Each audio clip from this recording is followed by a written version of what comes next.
Hey everyone, it's Lawrence Mack here, real estate broker out of Mississauga and Toronto and founder of Real Estate Rookies. And today we are talking about working with buyers. I did a talk like this about 3 or 4 months ago, so this is sort of new information. You can take a look at my previous video as well. All right, so this will be I don't know, but quick, maybe about 15, 20 minutes. I'll just talk about buyers and then you can ask me anything at the end in terms of any questions you might have in terms of buyers or any particular problems you have, and maybe I can help to solve them. So buyers versus sellers. So the first thing with buyers versus sellers is that when you're selling property, it's usually better to have clients that are sellers instead of buyers. And they say that a lot in terms of the different things that you learn, because the idea is called list to last, which is the more listings you have, the better you are long-term. And that's because of many reasons. The main reason why you want sellers versus buyers is that sellers are typically more motivated. They've already cleaned up the whole house, you've staged it, they moved out of the house for a couple of weeks, whatever it is, and you sell it. So they're pretty motivated at that point. When they do get an offer, they'll probably take it, or they'll start working with a particular buyer so that they can accept the offer. As opposed to working with a buyer, the problem with buyers I find is that a lot of them are not motivated, or a lot of circumstances happen where they might change their mind. So maybe they're out looking for investment property and you're in Hamilton, and then 3 months later they're like, yeah, this isn't going to work for us, let's go to London, let's go to like some other city. And then that happens a lot in terms of motivation. Other times when people are trying to buy a first-time home, maybe they're just looking, or maybe things aren't really in the price range, they're not really sure. It's hard for you to tell. And so that's the main problem with working with the buyers. You're just running around town all day trying to help them, especially when they're not motivated. It really sucks. And if they are motivated, it also sucks sometimes to just run around town. Like the most listings I had, I think, was about 5 or 6 at one time, and it was very manageable. But honestly, with about 2, maybe 3 buyers that are really, really serious, you just run around all week, and it's really, really difficult to just maintain 2 or 3 clients, as opposed to 6 or 7 listings. I was able to do that in my sleep pretty much, because once you have it all set up, you're just sort of waiting for offers or talking to agents, that kind of thing. You aren't driving around town. A typical showing for me, maybe around 1 to 2 hours, and then it takes some prep time. So you're spending like 4 or 5 hours for like that one day, maybe 4 hours or something, depending on traffic. It's half your day shot just by running around with buyers.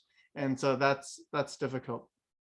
But a lot of people starting out like buyers because the amount of financial money that you have to spend is very low. It's just gas and your time, opening up lock boxes, writing up offers, as opposed to sellers where you're spending a lot of money on marketing. So for example, staging, photography, that kind of thing. And it really is 2 different types of skill sets. I do recommend starting with buying if you can, just because it gets you going. But mindset wise, try to keep in mind trying to get sellers. That's my mindset when I started. I pretty much 50-50 between buyers and sellers for my entire career. And I don't know if that's because of mindset or maybe it was lucky. Who knows? Could have been lucky, but it was my mindset, which is just I'm always trying to think about trying to get sellers.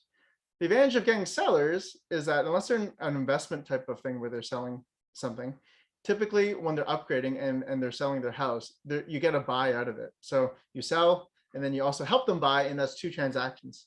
Versus if you're just buying, you don't always get 2 transactions. A lot of times it's a first-time home buyer. And so again, try to aim for sellers instead of buyers. That's the mindset. Next, pre-qualification. So this part is important here for pre-qualification. This is a script called LPMAMA, which a lot of people use.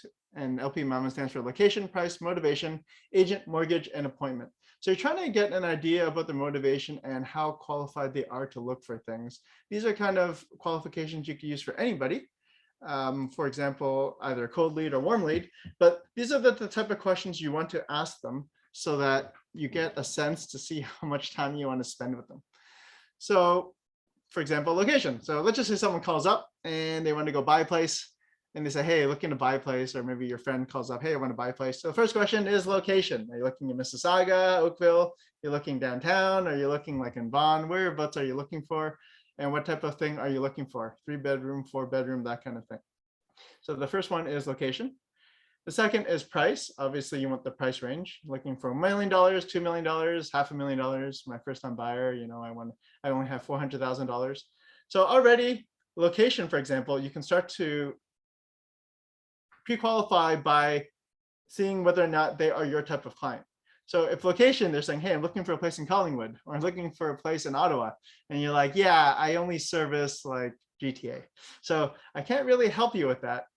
And so that really helps you right away, that you can start to shift your discussion to a different direction, which is you're going to have to do referral. Let me go see what it is that you're looking for, and then I'll help you find a good, I have a good colleague in that area in Sudbury, so not a problem, but I can introduce you to him or her, but let's just see what type of property you're looking for.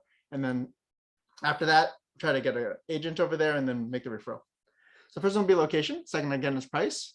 For example, even if you're doing rentals and the price is like, the most I could pay is $500 for my place. And you're like, I know you want to move out of your parents' house, but like $500 a month is not going to cut it. And then you know that you don't want to waste your time.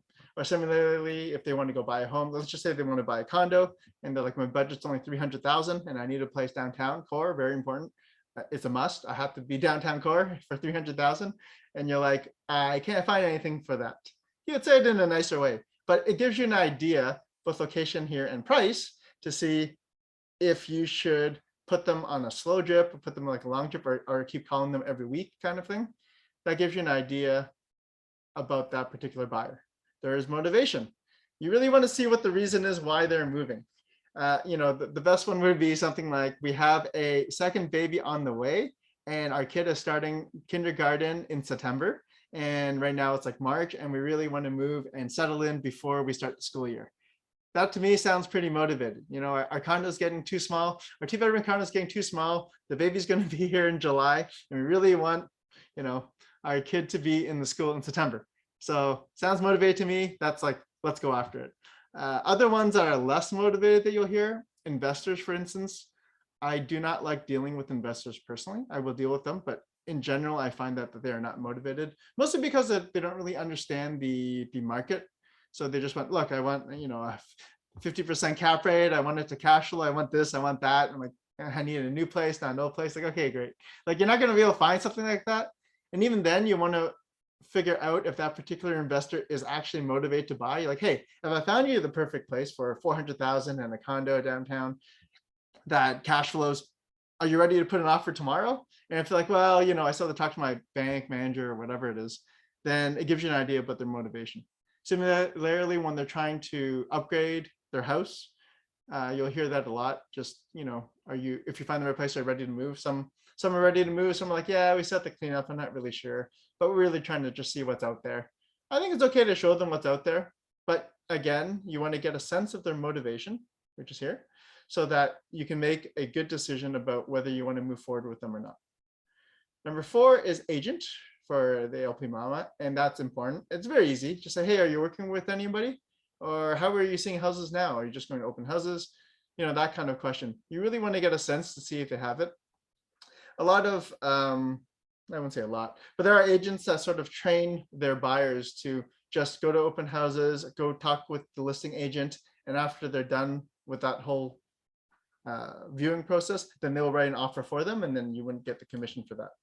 So you want to make sure that they don't have an agent. Plus, if they're already actually in a contract, you're going to get in trouble because you're interfering with the contract. At the very least, if you've asked them, whether it's in writing or whatever, hey, are you working with anybody? And they're like, no, or kind of, then it gives you a sense, because you don't want to be on that wrong side of the law if you're getting sued or even for arbitration. Because in arbitration, that's really one of the main questions that they ask. I've been through arbitration myself.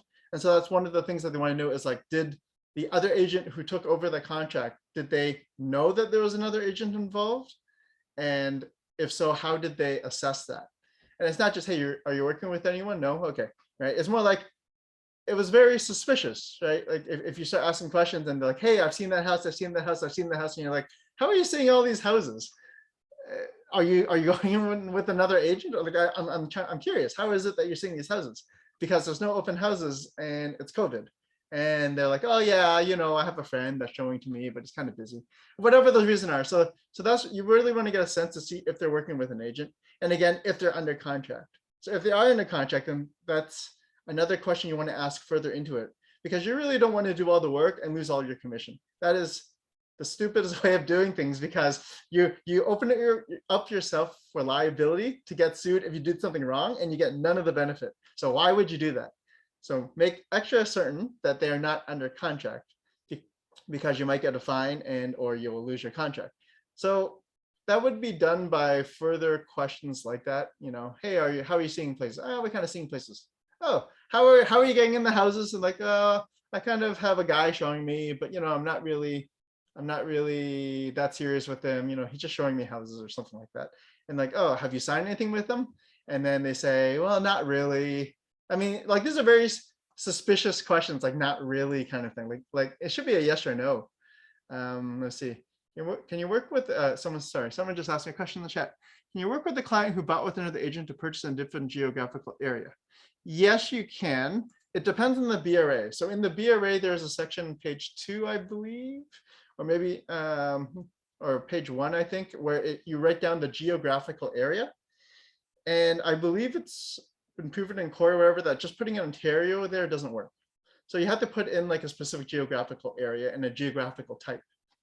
So for example, if they put down the BRA is only for Mississauga, then I can definitely show other properties that are in York or Vaughan or something like that, because it's not Mississauga. Or if it says Peel, like Brampton, Mississauga, Caledon, then I can show stuff in Oakville or Milton, that kind of thing, because that's not what it said in the contract. But if the contract says something like Toronto, Mississauga, Oakville, Brampton, you know, Milton, Vaughan, Markham, like all over the place, and you're trying to show them, I would not show them. Like, it's for many reasons. One, you're interfering with the contract. Two, you're not going to get any commission out of it. If you get caught, you might also get fined by RICO. Like, there's a whole bunch of bad things that happen if they know that you're interfering. Now, if you can prove that they lied to you about the BRA, that's like a totally different case. For example, there was an investor that I was showing in Mississauga, and I'm like, are you working with an agent? They're like, no, not really. And I'm like, okay, this sounds very suspicious. So I'm like, if you're working with them, give me the contract or show it to me. So they're okay, I kind of signed something. So they signed it, but the contract was investment property in Vaughan. So I felt, okay, no problem. I'm good for Mississauga. Later on, like they didn't really work with me. I think they might have also been working with another agent. I'm not really sure. But at the very least, I know that during arbitration or RICO or any of those other type of things, I can show, I asked them if they're working with anyone. The only contract they gave me was that they're only working in Vaughan and not in Mississauga. Like, what else am I supposed to do to prove that he was not working with somebody in Mississauga and didn't sign a BRA in Mississauga? And I think the answer is it's a very, I was pretty covered in that case, and that's why I asked for a BRA. I think I had a signed BRA, but it's for a different geographical area. But that's very important. And really, again, because you don't want to waste time. And the same thing happens too if you're the listing agent and somebody calls you up. I would pre-qualify a little bit. Are you working with anybody? If you are, you know, just have your agent book a time, and then you can just show it to them there. That way you don't waste the time. Pros and cons of that in terms of when you're a listing agent. Some people like to show it anyway, some people don't. I'm kind of mixed. It depends on how far it is, but it's a good thing to figure out there whether or not they have an agent or not when they're coming in for a place. You know, if it's an open house, I'm like, hey, come during my open house 2 to 4. Anytime is good. But if they wanted me to drive to Markham or something like that to open up the house for them, and then they already have an agent, I'm like, why am I doing that? You know, if they have an agent, they should go in by themselves. But I might do that anyway, because if you do talk to another potential buyer, they might give away information that helps your seller. They shouldn't do that, but they do sometimes. And so I don't mind talking to the buyers as well. Fifth, you want to look about their financial situation in terms of mortgage. Hey, do you have the great question is basically, are you going to be buying this all cash, or are you going to have to sell a house first, like buy this, or will you have to sell your house? That just gives you an idea so that you know that they have to sell a house before they buy a house, which means that you hopefully will get a listing out of it, which is 2 transactions. So that type of information is good. For a first-time buyer, same thing. For a mortgage, you want to move along those steps. Some people, in terms of financial affordability, they actually didn't talk to anybody.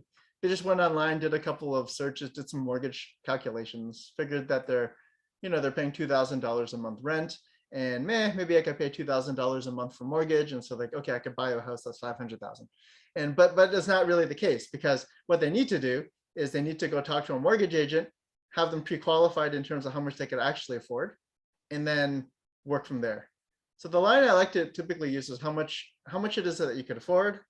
How did you figure that out? Did you want to talk to a mortgage agent? I have a partnership with a lot of different mortgage agents from different banks that can help you figure out how much you could comfortably afford. And that I like to use that particular line, how much can you comfortably afford, as opposed to how much you could afford. Because if you just how much can you afford, it sort of implies maybe you don't make that much money, you can't afford it. But I'm like, how much can you comfortably afford? I mean, I know you could afford a mortgage payment of like $5,000 a month. Maybe you only want to pay $1,000 a month because that's all you could comfortably afford in terms of a mortgage. So let's figure out how much you could comfortably afford. And let me introduce you to one of my mortgage partners, mortgage agents. They have, mortgage agent versus mortgage specialist I'll talk about later, but they have access to different funds so that they can calculate how much you could comfortably afford, and then we can see what it is that we can look for, because I don't want to disappoint you by looking at houses that are above the range that you want to pay. In terms of a mortgage specialist versus mortgage agent, you should try to partner with one, two, or many of them so that you have somebody that you can introduce. Same thing with a lawyer, mortgage inspector, all those people, because that's what you want to do. You want to build up a team. But specifically, the mortgage specialists work for the bank. The way I like to explain it is like they work for the bank. So all they could do is offer the products that that bank can offer. And also, from what I'm hearing, is the percentage that the mortgage specialist gets charged is a lot higher than if they worked independently. So that might be another thing. I'm not really sure. I'm not in the I'm not in the banking world, but that's what I hear. So the mortgage specialist works for the bank, HSBC, RBC, whatever it is. They work for the bank. So when you go to the branch and you talk to the person, all they can offer you are like the 2 or 3 products that the bank offers. Maybe they have 1 or 2 outside. A mortgage agent, what they do is they have a partnership with a lot of different lenders, A lenders, B lenders, different banks, some private lenders, some credit unions, whatever it is. And because of that, depending on the type of buyer that comes in, they can do a bunch of calculations, and maybe their profile or their numbers fit in a different type of box. Maybe they're self-employed, and maybe the type A banks really don't want to deal with them because they don't really like dealing with self-employed people. So maybe there's some credit union that has a better ratios or whatever it is where it's better for them, and they can help them get the money that way. As opposed to, again, if it's just a bank, they can just offer you, I work for RBC, I give you one of the RBC products. And if they don't work for you and you don't fit in these small boxes, then too bad. So figure out how much they can actually afford. Try to get a pre-approval letter. No one's going to give you one, but you can try to get a pre-approval letter and try to get how much they can actually afford. It's hard to ask people that like Sphere, especially if they have money, because it's a little touchy subject, right? How much could you afford? Are you sure you could afford that? Can you show me a letter that you can afford a $2 million house? It's like, dude, I'm good, right? It's hard to do that. But for a first-time buyer, especially like a cold lead, you might want to get that information, because when the mortgage agent starts looking deeper into it and finds out that the credit score really sucks, or they have all this debt or all the other information you probably can't get as a realtor. I mean, you probably could get it if they really want to give it to you, but you should separate it and let the mortgage person deal with that, ask the hard questions. And you can either deal with the mortgage agent to say, hey, just give me an idea of what they could afford, or maybe you could let the buyer know that I don't get that information, so whatever number you give me, just give it to me and then we can look for it, as in terms of privacy. But a lot of the mortgage people I deal with, I try to like give me a sense about their situation, but that depends on your relationship with that particular lender. So that's mortgage. Again, especially for the first-time people, there's information that you do not know about that first-time buyer. And so when they say, I want to be able to buy a condo at 500,000, or I want to buy a home at 1.2 million, maybe there's like a bankruptcy in the background or something, and then they just can't actually afford that, or they just started their new job. The numbers don't look very good, and it would be a waste of your time. Either you go down the line where you put in a firm offer and everyone gets sued, or you put a conditional offer and it fails on financing. Like, why bother getting to that point? It's a lot of work, especially since the buyers, again, you're just running around like crazy. So it may not be very good. And lastly, in terms of LPMAMA is appointment. Set an appointment. Next time, set a Zoom call, set a phone call, set a coffee, let's go see a property, whatever it is. All of these are very, very good things to do. Just try to set a next appointment so that they know what to expect. I like to do that a lot with a lot of my clients and prospects, which is I put a line at the bottom that says next steps. So the next step is we are going to go look at a house on Thursday. The next step is I'm going to send you an email to introduce you to one of my mortgage agents, and then we will take it from there. That is like the next step. So I like to do that a lot with my emails and with my communication with my clients, but try to set an appointment.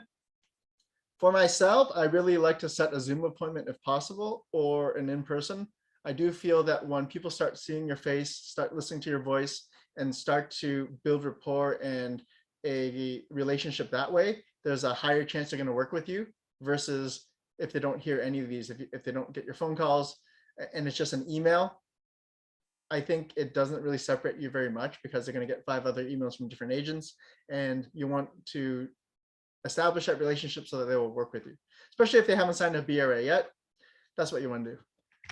So next, let's talk about BRAs. So I thought I had another slide in here. Here we go. I do. It was just out of order. All right. By representation. So there are 2 things you want to do about the BRAs. You're going to hear a lot online and by other people. Get a BRA signed. Always don't bother getting a BRA signed. In general, if you can get a sign, great. So there's pros and cons to both methods.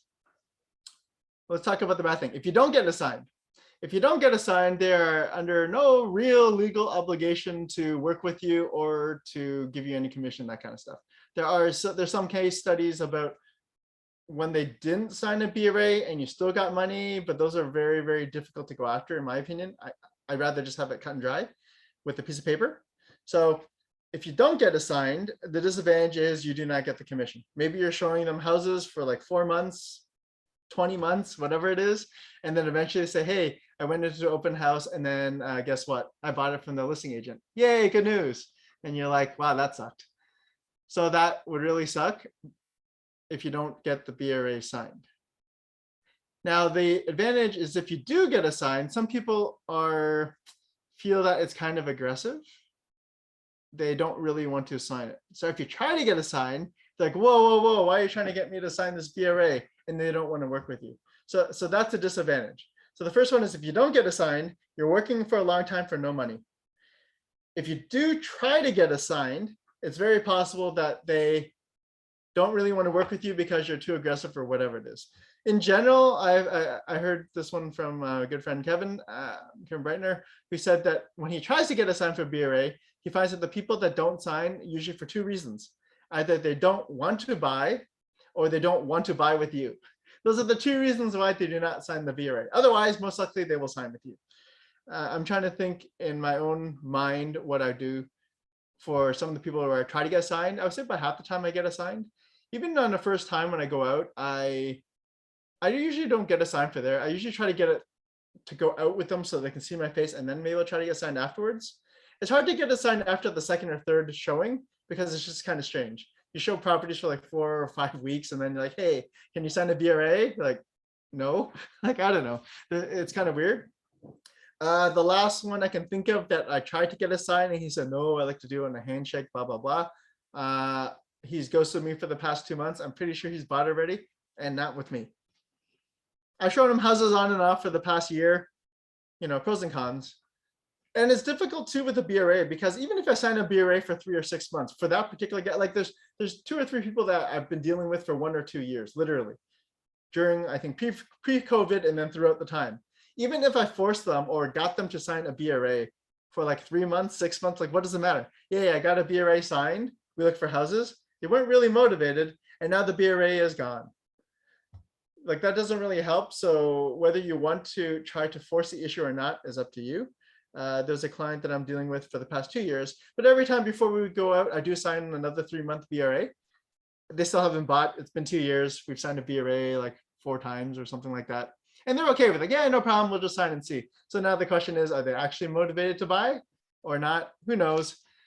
You're also covered on insurance for your BRA. There's a line there that says you're covered by insurance. So not exactly sure what insurance it covers, but that's also a good line or something that would help when you're getting a BRA signed.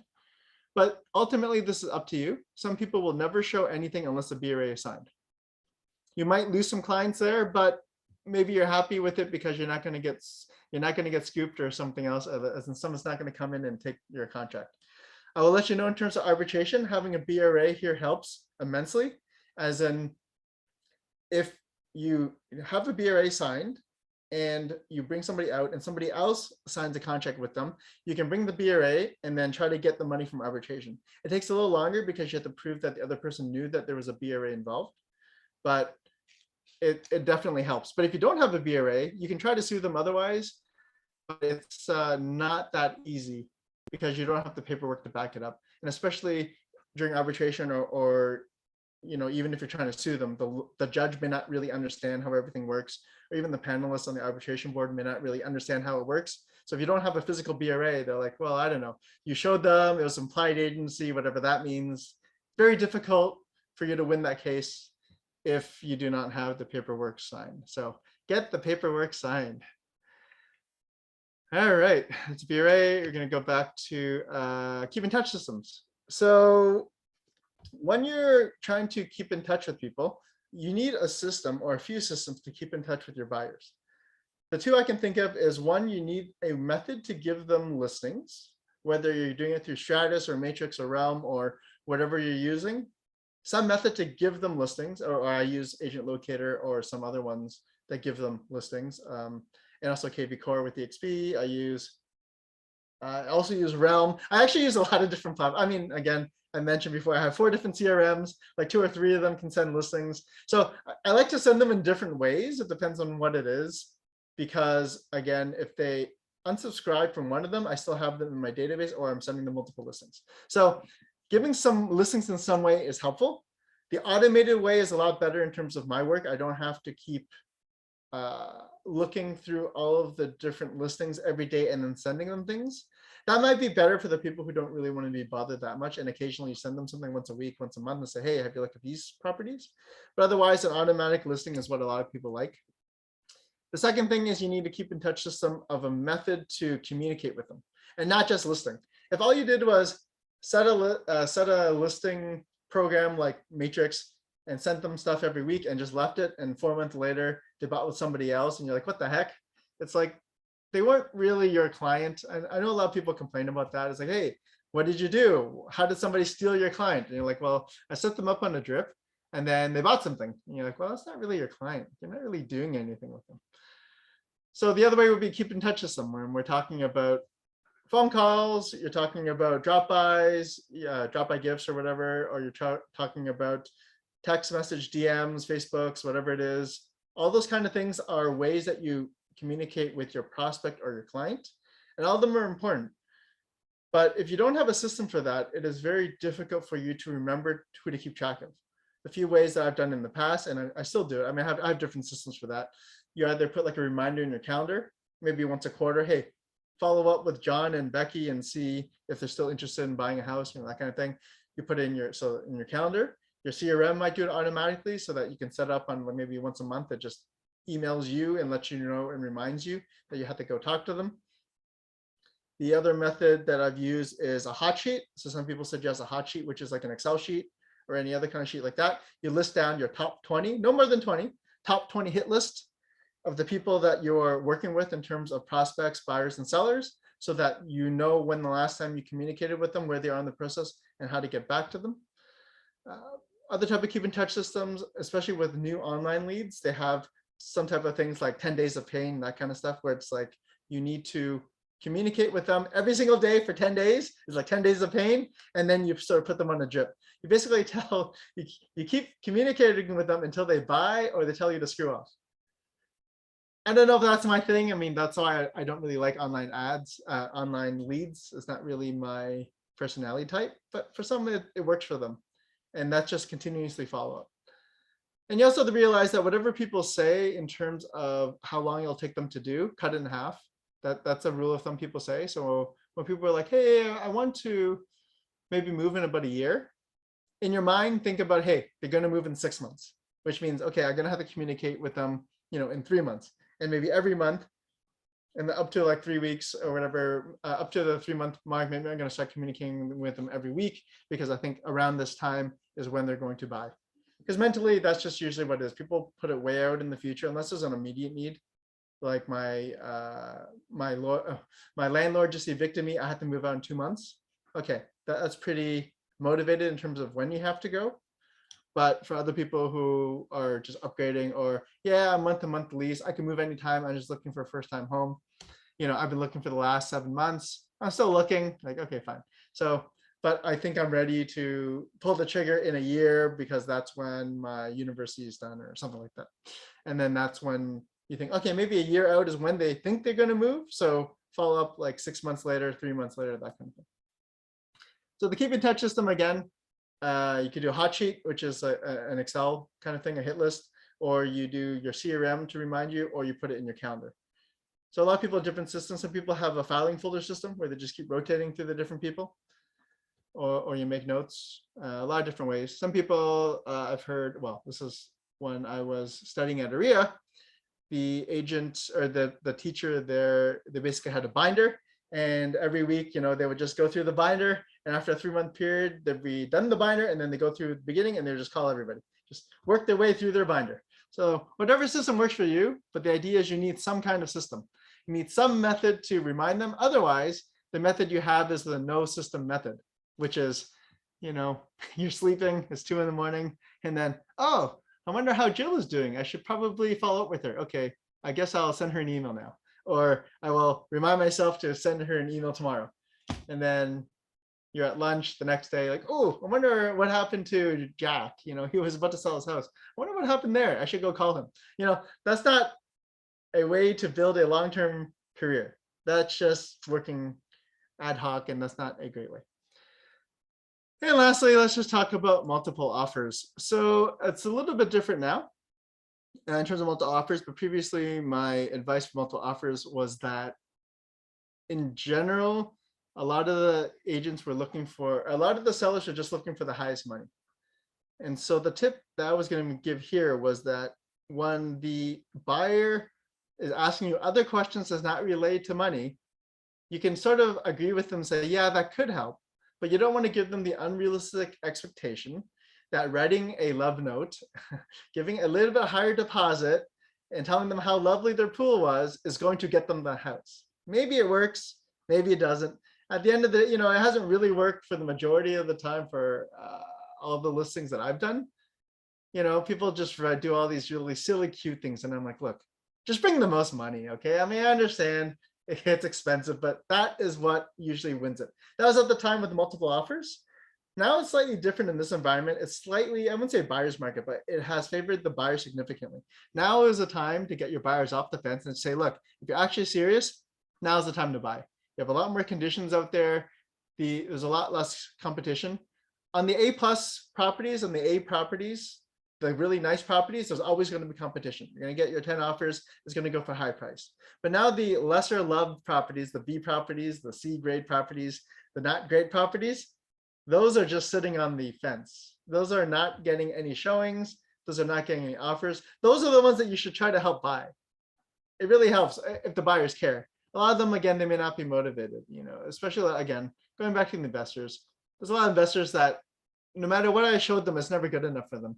So you sort of get a sense that, okay, they're looking for a deal, a super deal, and not just any super deal, a super deal. And it's kind of like, if I had a super deal, I think I'll just buy it myself. Like, why am I working so hard to convince you to buy something that's like 10% below market rate? I don't think you're actually motivated. Another agent has told me previously, the investors that are real investors, they actually know what they're looking for. Whether it's pre-con or that kind of stuff, they actually are very quick in making decisions. It's the other ones, the first-time investors, just like the first-time home buyers, the first-time investors, those are usually more difficult to deal with because they have no expectations of what to do. They have a mindset of what they would like and what makes sense. And honestly, they probably don't make sense in the GTA. It's very difficult to cash flow and make amazing appreciation in the GTA, but it depends on, I guess, each buyer and each situation. Anyway, that's all I have to say. Multiple offers today. I guess mastermind time. Does anyone have any questions about anything to do with buyers or anything in general? How can I help you? Yes, go ahead. Lawrence, this is Gabriella. How's everything going? No, my seller, that condo, I'm going crazy. Finally, I'm getting some showings.